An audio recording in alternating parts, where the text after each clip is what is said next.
Manning here from Locked On Cavs, joined as always by my co-host Evan Dammarell. Today we're going to dive into the whole Andre Drummond situation. For transparency purposes, we are recording this before the Cavs play the Warriors on Monday night in Oakland to wrap up that road trip.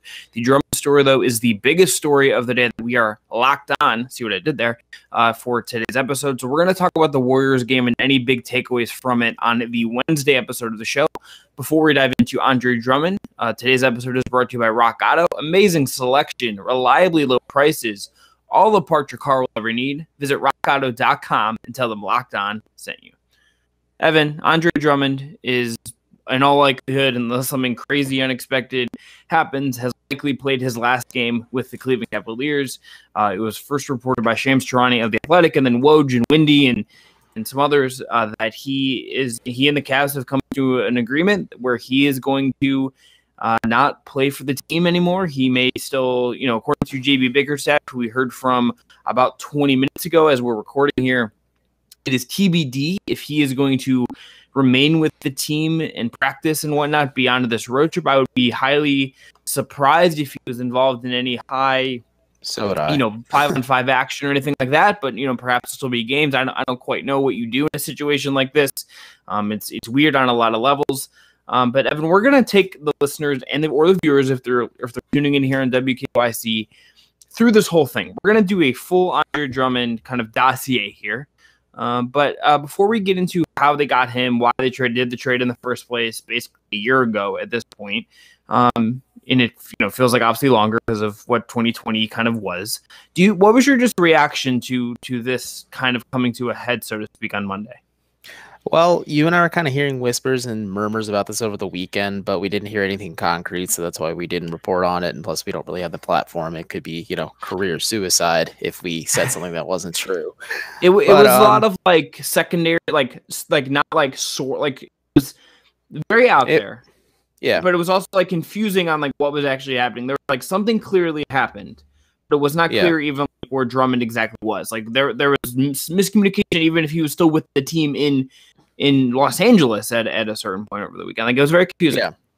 See, that's what I initially heard, that he was told to go home and then he was on a flight back to Cleveland and they're going to figure out the next steps. And then clearly he was on the bench wearing a hoodie that said farewell, I think, during the Clippers game last night, Sunday night, since we're recording this on Monday night. But yeah, I'm not surprised. I kind of feel like JB Bickerstaff made it crystal clear that Andre was not looking over his shoulder and that there's no venomosity between him and recent acquisition, I should say, Jared Allen, and that they were both professionals and they supported each other, and Andre's a good teammate.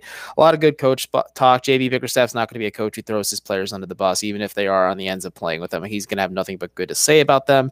I'm sure if you asked him about any of the players that used to play for the Cavs, whether it's Jordan Clarkson or anybody else, they'd have nothing but good to say about JB, and JB had nothing good to say about them. And that's just smart strategy and smart coaching in general. But what I think of Andre is just a very unremarkable stretch to end and a very frustrating stretch to end his career. In Denver, he had 4 points, 6 rebounds, 1 assist in 16 minutes with 4 turnovers.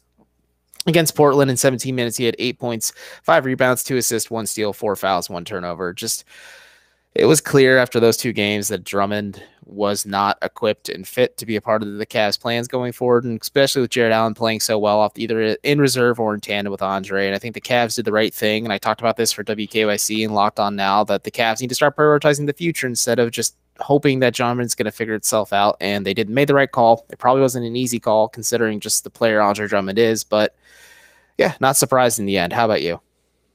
I mean, not at all. I think the moment the Jared Allen trade happened and Kobe was a guy for the future, it's easier to sign him. The writing on the wall here, the carrot, so to speak, of Drummond getting a new lucrative contract from the Cleveland Cavaliers was gone. And, the major counting stats, points, rebounds, et cetera, did not drop off, off a cliff in a way, since Allen came in and everything. But I don't think Drummond has been nearly as impactful of the players. He had a really, I thought, good start to the season, very active hands on the defensive end. And then I think Jared Allen comes in and the motivation, I think, just went away. You just saw him on rotations. There's a clip from the weekend where it's he got beat off the dribble. Yep. It was Anthony Simons, I believe. Simons or Gary Trent. Might have been Gary Trent, but baby Shaq's son, I believe it was. Shaq of the Mac baby. But Gary Trent Jr. beat him off the dribble, and he was a very nice handle, all that stuff. But Drummond doesn't even Trent finishes, but Drummond just stops trying to defend him in space and block the shot. And that is just that is an active choice in your brain. That is not okay, he's already beat me. You're gonna try and finish the play, foul him perhaps. That was a sign. But Evan, let's go back in the time machine here. Andre Drummond comes to the Cleveland Cavaliers for basically nothing. And this was John Henson, who was commenting on Larry Nance's pictures today, commenting his bike racks, which that's what John Henson's doing right now, I guess. Brandon Knight, both of those players are now out of the league. Brandon Knight's likely retired at this point, and John Henson may have a future as either a 10-day deal or a last-minute playoff acquisition for a playoff team. I don't think John Henson's done in this league. Proceed. Yes. So Drummond is acquired basically for nothing. He had been kind of put out there on the market by the Pistons, linked to teams like the Hawks and the Hornets in the lead up to the trade deadline. He comes to the Cleveland Cavaliers on February 6th of last year. So we're a year and that's 9 days past that. So or 10 days if you're recording this on the 15th, you're hearing this or watching this on the 16th. This has been basically a year-long tenure, so to speak, with Andre Drummond. Cut short because of COVID. Cut short because of COVID, but he played 8 games last season, was not particularly good, I thought, in those 8 games with the Cavs. This year was playing better basketball, was doing some pretty good stuff and looked more engaged than, as we noted, fell the cliff. But this is obviously a weird time. It's going to be a very weird note on his basketball reference page, just kind of how this how this kind of period has all kind of went for him. It's not easy for anyone. But this is going to end in a very tricky situation. The Cavs obviously got him for very little, and because of, I think, how he's viewed by a lot of teams in the league. In the last year of his contract, he's making a lot of money for what he provides as a center in the NBA. So what he does next will be very interesting. We'll get into that, but this is just a very weird thing where they get him for basically nothing. I don't think the trade obviously has aged all that well, but if you're the Cavs, you're not a free agency destination. Andre Drummond, for all of his awards, has made all-star teams, can do things that impact a basketball game in a positive way. I have doubts that he can help at the highest level if he's a first, second, third best guy in your team. But you got him for nothing, and you're not a free agency market. This is a bet. I understand why you do what you did to do that. It didn't work out, and I think I have quibbles about how some of it got here. There's a lot of information that JB obviously is not going to say publicly. And if we hear from Kobe Altman, who I'd love to hear from at this point, I would love to get his take on this as well, because there's a lot we don't quite exactly know. But this is the ultimate. I think when you got Jared Allen, this was coming in some way. It just maybe came quicker than I think was ideal for the Cavs in a way.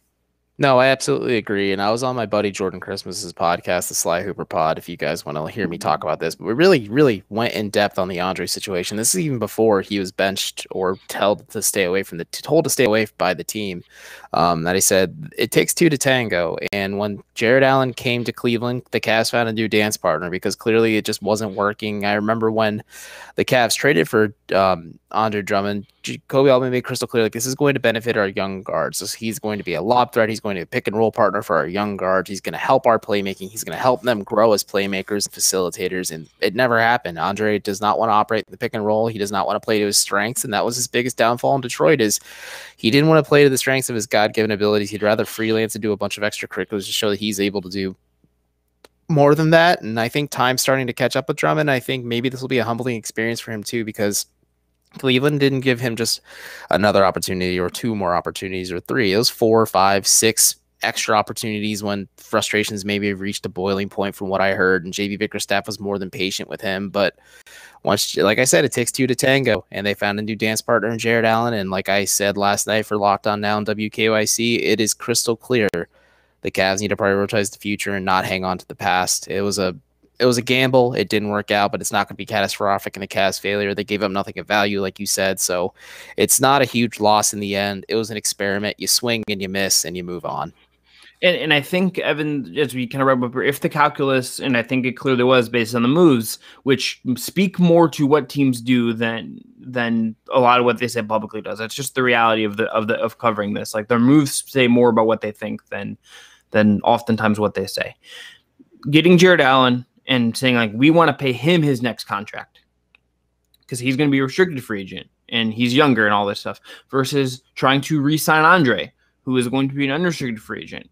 And yes, I think they talked about contracts before the season and all that stuff, but I think that they made a calculus here that they would rather have Jared Allen on his next contract and build with him versus Drummond. And I think that is just the clearest thing. If there's one big takeaway, it's like they pick their guy, and this is the fallout of them picking their guy and again, like this, getting Jared Allen was even kind of unexpected circumstances. Like I think a year ago when you got Drummond, wild paths that could not have resulted in Jared Allen being here. There's a lot of different scenarios that we could go down. Like maybe that's something we explore someday. But yeah, no, Jared Allen was an unexpected acquisition for Cleveland. Like if James Harden does not want out of Houston, no, like is Jared Allen priable in a trade like that? Maybe not, and then maybe Andre Drummond is. Or you rewind to the offseason and Boston commits to trading for Andre and they send Gordon Hayward, but the Cavs have to send out that Milwaukee first. Jared Allen never happens if that Milwaukee first isn't available, I'm sure, because I don't think Dante Exum is going to get the deal done with Houston to get Jared Allen and Taurean Prince. No. But Evan, we're going to take a break here. We're going to come back, talk more about Drummond and kind of what led up to this and kind of how we got here from Drummond's strong start to the season. But first, why don't you tell some people about our great sponsors? Well, with Andre Drummond heading out of town, he might need to tune up his car with our friends at rockauto.com. With the ever-increasing numbers of makes and models, it is now impossible to stock all the parts you need in a traditional chain storefront. Why endure often pointless or seemingly intimidating questions and wait while a counterman orders the parts on his computer, choosing the only brands his warehouse happens to carry? You have computers with access to rockauto.com at home and in your pocket. RockAuto.com is a family business serving auto parts customers online for 20 years. Go to RockAuto.com to shop for auto and body parts from hundreds of manufacturers. The RockAuto.com catalog is unique and remarkably easy to navigate. Quickly see all the parts available for your vehicle and choose the brand, specifications, and prices you prefer. Best of all, prices at RockAuto.com are always reliably low and the same for professionals and do-it-yourselfers. Why spend up to twice as much for the same parts? Go to rockauto.com right now and see all the parts available for your car or truck. Right locked on in their How Did You Hear About This box so they know that we sent you. Amazing selection, reliably low prices, all the parts your car will ever need. Check them out today at rockauto.com. Get more of the sports news you need in less time with our new Locked On Today podcast. Pete Bukowski hosts Locked On Today, a daily podcast breaking down the biggest stories with analysis from our local experts. Start your day with all the sports news you need in under 20 minutes. Subscribe to Locked On Today wherever you get your podcast, probably wherever you find Locked On Cavs. All right, back here on Locked On Cavs 7. Okay, so let's dive into Andre Drummond, his exit, what kind of precipitates this move. I think, we kind of laid it out with the effort. I think that's the big part of it. But I want to just say this to couch some of this. While I think Andre Drummond and his effort was not a helpful thing, I think the team has looked better, and even if they're not winning games, looks better and plays a little bit better with Jared Allen on the floor at center as opposed to Andre Drummond. I do not think, I want to say this very clearly, I do not think that Andre Drummond is like the thing that is plaguing everything going on with the Cleveland Cavaliers right now. They are a young basketball team. He's part of the problem. No, yes, that's where I'm getting. Andre Drummond is part of the problem. When you have a guy whose impact is supposed to be back end center, deflecting passes, setting screens, like helping set up your young guards, and he just doesn't want to do any of that. And like you are already catering to him in an extreme way. Like his usage rate is at a crazy level. He's taking a ton of shots, and the offense is being run through him in a lot of ways. And you're not getting a turn, not in just in terms of his like efficiency, but in terms of his effort level. That's a problem. The team is very young. They have a lot of young players. They're, for one, asking the world of Isaac Okoro as a defender, as a 20-year-old rookie. Darius Garland is still figuring things out in a lot of ways. Colin Sexton has really hit a wall and kind of has looked a little not as good as he did since the Nets explosion that he had. He's kind of the teams have adjusted a little. There's a lot of things going on that are making this team strong. That said, Andre Drummond is the thing that you can most control right now, the thing you can kind of take out of this. And I just think if you're trying to build a culture of accountability and buy-in and kind of set a tone, especially when you think about like a guy, how Colin operates, how we know he operates, how I sort of think Darius operates, how I think Jared Allen came from that environment under Kenny Atkinson in Brooklyn in a lot of ways. If you're going to build that, and Larry Nance, I think, kind of is not going to be a guy that would jibe with him, sort of how we understand him. This is kind of, I think, one of the only things you could do with Andre Drummond. Like I don't think continuing to play him was going to help anybody. It was not going to help his value. His value is already low. It's not his value was going to skyrocket if he put together 2 good games. Or like Drummond is what he is, and the Cavs are where they are. But I think a divorce can help both of them if he can go to the right spot for him and rehabilitate his value in some way. And as you know, Evan, I've talked to people in the league who think that like he should just take the buyout and go play for the Brooklyn Nets and actually prove that he gives a damn about winning basketball. Because I think that's a fair knock on him. Is that, do you think Andre Drummond willingly contributes to win? I would argue no, frankly. No, I think the Cavs also Jared Allen plus JaVale plus a healthy Larry and Kevin is going to be just much more functional when again it's 6 weeks away until Larry's back or whatever. But like you're getting somewhere with Drummond out of the way. Yeah, no, what you said is true about evaluating what Andre and what type of player he can and cannot be. I spoke with an executive before the league season even started, and it was really a damning statement on Andre where they said, like, I can't tell if Andre Drummond really cares about being a basketball player, if he just treats it like a job and he'd rather be a social media influencer and a guy who does a DJ and a bunch of other things off the court, where he uses basketball as a way to fuel his other passions because he has God-given abilities that guarantee him a extraordinary amount of money many years for the better part of his life. And that really stuck with my craw. And I think we noticed it at times with Drummond where he just did not want to play to the strength of this team. And another executive said it feels like he's not conducive to the growth of this young Cleveland roster, and it's better for Kobe Altman and his staff to get rid of him sooner instead of later. And like you said, divorces are ugly and divorces are messy. This seems like a divorce just of a marriage that has gone on too long when they try to stay together for the kids. And the Cavs and Drummond just kind of realized like it's for the best for all parties involved just to go separate ways. And like you said, yeah, maybe buyout's a better option because it's tough, and we'll talk about this in a bit, to have a trade really come to fruition because Andre's making $28.7 million, and there's not many teams that can really fit that in their cap threshold without gutting their entire roster along the way. Like, I know Toronto's a popular option, but maybe they have to get a third team involved so the Raptors don't have to give up 4 players in order to make this trade happen, or a player of worth. Well, it's not going to be Kyle Lowry, but it could be a combination of players that are valuable to the Raptors. But yeah, no, I think the playoff contender situation is a real thing for him too. I think maybe playing for an actual meeting situation. I mean, at their apex, the Pistons with Andre Drummond reached the 8th seed, and they were swept by LeBron and the Cavs. And Dre joked about that. He's like, "Oh, last time I was in Rocket Mortgage Fieldhouse playing for serious basketball, we got swept, and I've been kind of carrying that with me." Blah blah blah. But whatever. This is just 2 stops where Dre's really has kind of outstayed his welcome, and maybe going to a team. Maybe this is a humbling situation where this is now 2 teams that have given up on him in less than a year's time, a little bit over a year's time. Actually, you did the math earlier, but maybe this will humble him a little bit. Maybe this will be a motivating factor for him to join a team if he's bought out. And if he is bought out, I would not be surprised if the majority of the league is lining up to sign him. There's quite a few teams that would enjoy to have Andre Drummond on the cheap. They're just way less teams that are willing to pay for Andre Drummond at $28.7 million. He's vastly overpaid for what he is. Yeah. Yeah, no, that was a foolish was it Stan Van Gundy who gave him that contract? It was a foolish contract on Van Gundy's part, if that was, but kudos to the Cavs for not buying into it and giving him more money than they need to. All right, Evan, I'm going to ask you a hypothetical before we wrap up the second segment. So Andre Drummond this year has a career high usage rate of 30.9. I thought it was 31.2. So yeah, we're at. Either way, it's high. Basketball Reference, as of right now, I'm staring at the page, is at 30.9. Last year with the Cleveland Cavaliers, in his 8 games in 225 minutes, he had 28.7. Evan, the highest he ever had in Detroit, the highest.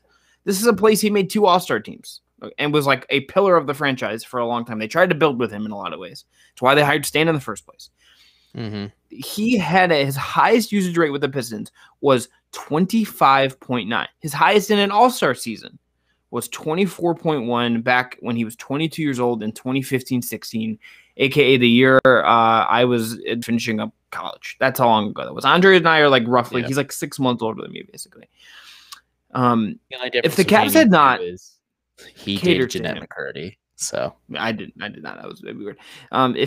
If the Cavs had not catered to him so extremely from the beginning, is there a way this doesn't end this way? Because I wonder if he feels like you cater to me so much. Why are you pulling the rug out of me? I just think like you got to deal with it, you know. But I do think there are some tactical mistakes made along the way by the Cavs. Like none of these things are ever just a player's fault.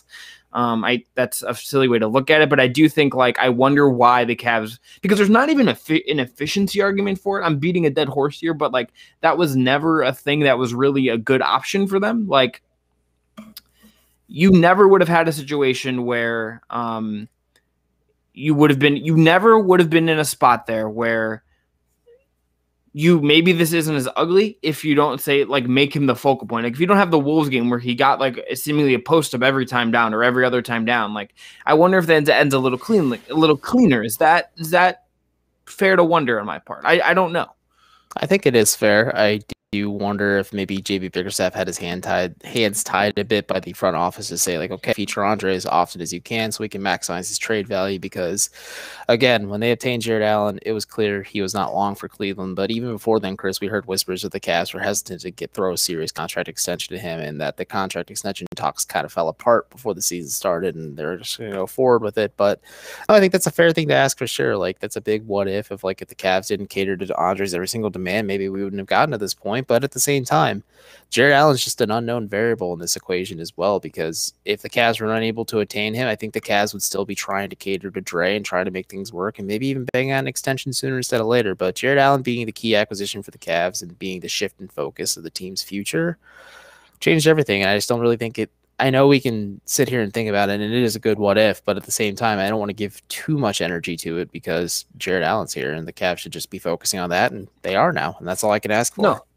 No, I agree. I just think it's. I wonder.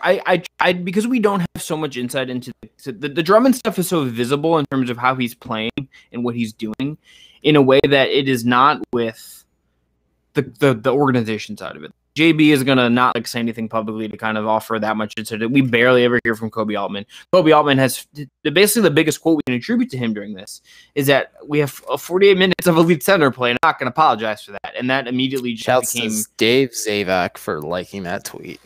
But that immediately became not true. Like that lasted one game. That's just the reality of it. And that's not Kobe's fault. But yeah, that's just the reality of it. That didn't age well. But Evan, we're gonna take one more break here. We're gonna come back. We're gonna look at some trades that possibly could be available for Andre Drummond, because if he's not gonna get bought out, that's the way we're gonna go here. But first, I want to tell people about BetOnline.ag, our fitting partner here at the Locked On Podcast Network. BetOnline is the fastest and easiest way to bet on all your sports action. Football might be over, but the NBA, college basketball, and the NHL are in full swing. BetOnline even covers awards, TV, and reality TV. Real-time updated odds and props and almost anything you can imagine are available at BetOnline, and they have you covered for all the news, scores, and odds. It is the best way to place your bets, and it is free to sign up. Head over to the website or use your mobile device to sign up today and receive your 50% welcome bonus on your first deposit. BetOnline, your online sports book experts. Again, get that 50% welcome bonus with promo code LOCKEDON. Also want to tell you all about the Locked On Bets podcast. Yes, money is mercifully over, and it's time for a fresh start and a few more wins. If you're betting this year and want more wins, listen to Locked On Bets with your boy Q and Lee Sterling of Paramount Sports. They are picking college basketball, football, and NBA locks all winter long. Subscribe to Locked On Bets wherever you get your podcasts. All right, Evan. So Andre Drummond, next step. Trade deadline is still a ways away. It is late March, I think, March 25th. You are correct. He's a month and 10 days away. Boom. I remembered something. So it is very clear that he has played his last. If it is very clearly the last time he's going to play for the Cavs. Our friend from Bleacher Report, Greg Schwartz, has already written some stuff. You and I have been poking around on trying to figure this out for a while. Is there a place that you think makes sense for both the Cavs and the player, Evan, that is realistic in your mind?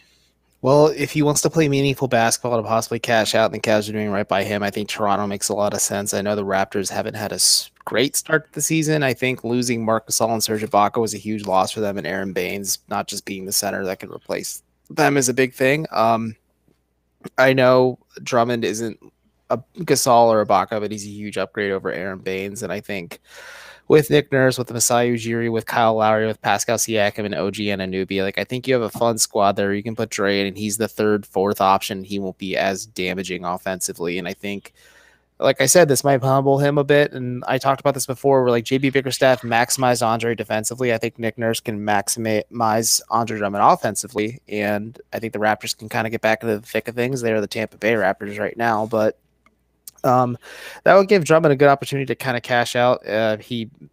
If it was a trade, I think Toronto would get his bird rights. So if they wanted to sign into an extension, they could go over the cap for it, but I don't see that happening because Toronto always tries to be a major player in free agency, and the 2021 class is pretty loaded.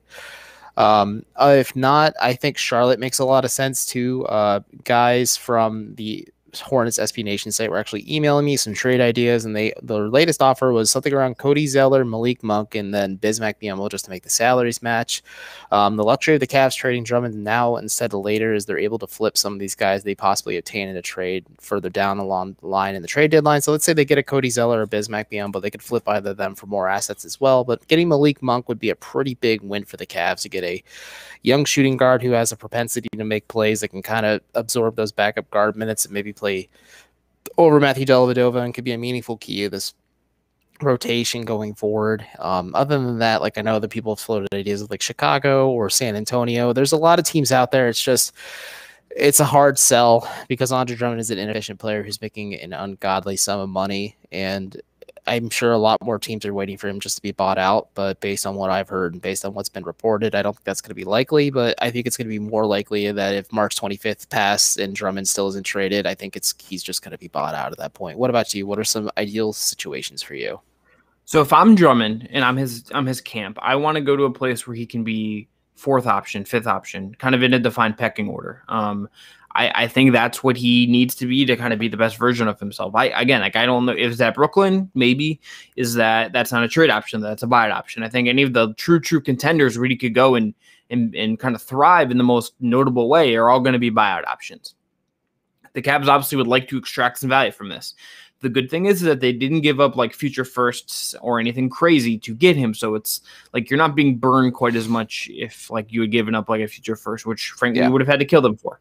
The Cavs are essentially trading nothing to hopefully gain a little bit of something back from this. If not, they traded nothing for nothing and it just didn't work out. Yeah. So here are the two that I like in theory. Number one, I like the Raptors option, and I specifically like the version that our friend Greg Schwartz put out there that the Cavs can get back Gary Harris and maybe get a protected first back or something. I doubt they could get that. I was betting you're getting some seconds, which I think is fine.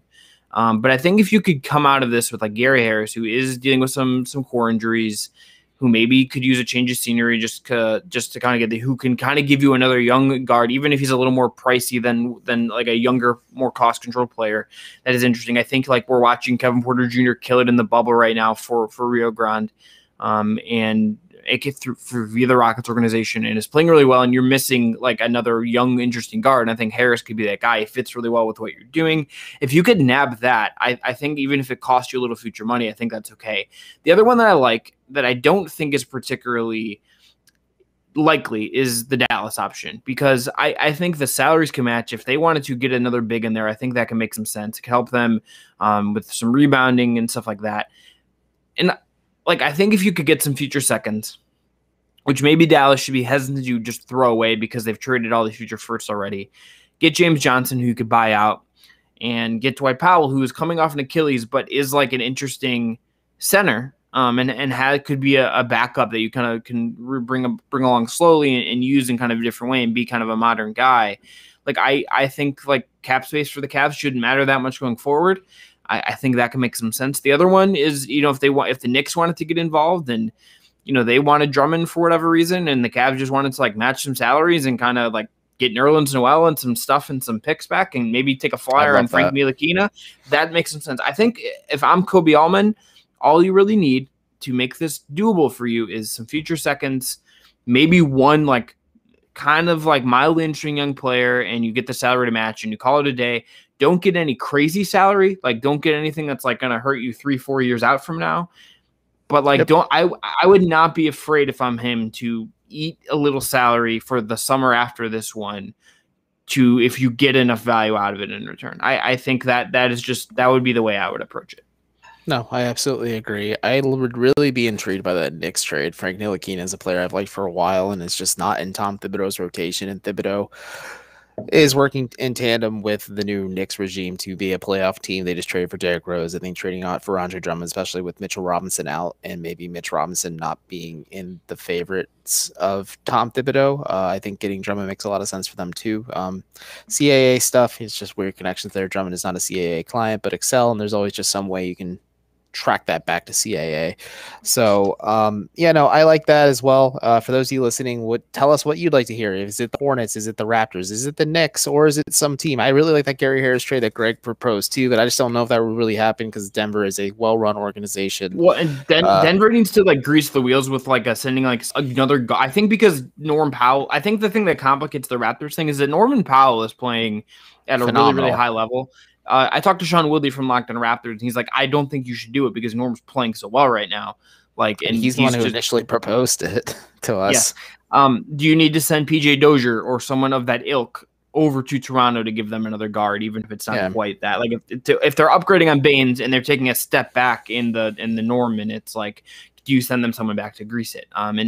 But I don't know. It's possible. There's a lot of time. I don't think anything is imminent. I could be very wrong. It doesn't strike me that anything is bubbling on the surface as right now in terms of this being done in the next day for him or, Blake Griffin, if you want to go another guy who had something similar got announced today for him. But Evan, let's get out of here. Any final thoughts on Andre Drummond and where this stands right now? Like you said, the Cavs aren't really any rush. They have till March 25th to truly figure this out. They have told Andre he's not in the team's plans going forward, and they're not going to play him. So it's pretty cut and dry. Won't be surprised if the team just tells him to stay home. They give him the J.R. Smith treatment at that point. I'm just excited to see Kevin Love possibly come back within the next week and play alongside Jared Allen and just the rest of this young Cavaliers team. And maybe there'll be less of a storm cloud over this Cavs team going forward too, because there was a Drummond size problem, and getting home might be giving some of their mojo too. And getting a win over the Spurs would be the right start in the right direction. How about you? Yeah, I just hope for everyone involved that the Kevin Love situation goes better than the Andre one. I think it will, but it would be tough if this goes down in a similar path. It just would. No, absolutely agree. We'll see how that goes. Again, find us on social at Locked On Cavs. Check us out on WKYC every week, and we'll be back. If anything big happens with Drummond this week, we'll do another video here on WKYC. But thanks everyone for listening. If you're listening on Apple Podcasts, please support the show with a 5-star rating and review. It is the best way to support the show. Evan will read them on our normal episodes to kind of give you a shout out. How great is that? So tune in. Thanks everyone for listening. Nothing like a monotone blog boy podcaster reading your 5-star review, folks. But yeah, if that's your incentive to give us a 5-star review, we appreciate it. You can find us anywhere you can find our podcast. And Chris, didn't mean to cut you off. Send us out. No. Thanks everyone for listening. Have a good one. Be safe out there. Please don't throw out your backs. Don't throw out your backs while shoveling the driveway. I will be snow blowing because I am a smart human being who values my time and my back health. We'll talk to y'all soon. Stay warm.